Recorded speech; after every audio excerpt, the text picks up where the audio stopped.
Not a long time ago, I spoke to Gary Neville, and he asked me, like, please, I want Victor Osimhen at Manchester United, but I think, please, it's not enough to convince President and Chairman Aurelio De Laurentiis to let him go. Aurelio De Laurentiis wants 150 million. It's the request, the initial request. Then I think 120 plus bonus, 130 plus bonus can be enough.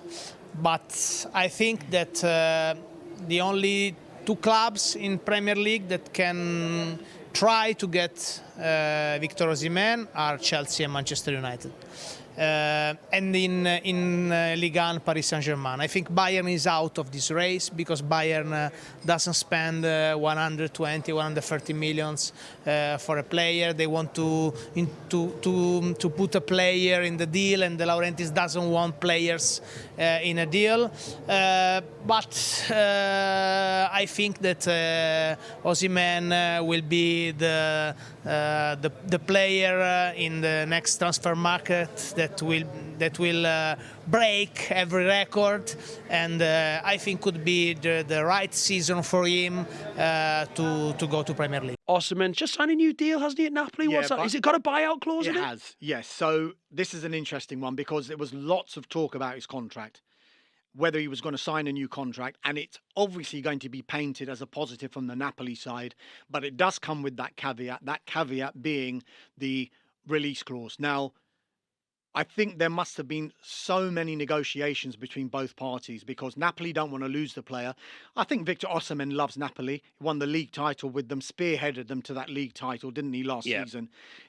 However, he does have ambitions to maybe play in the Premier League or in La Liga.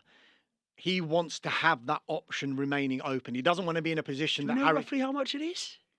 There's talk that it's around 130 million euros, Ooh. which looks like a lot of money, but probably isn't out of reach if you're desperately wanting to bring in Victor Osimhen. And I think that would probably please all parties in that Napoli are thinking, we're going to get big money if he's going to leave. And Osimhen's thinking, right, I'm happy at Napoli, but there is still the option, a realistic option for me to be able to fulfill other ambitions if a club comes in with that money. These pictures just into us from Manchester United's Carrington training ground. It is a very high-powered Qatari delegation, and they've arrived there on a pretty grey, damp day after visiting Old Trafford a bit earlier on. And this is, for me, in terms of the squad, when you say overhaul, do you think there'll be a lot of clubs at the moment, considering the form of the players, that will be paying the money that Man United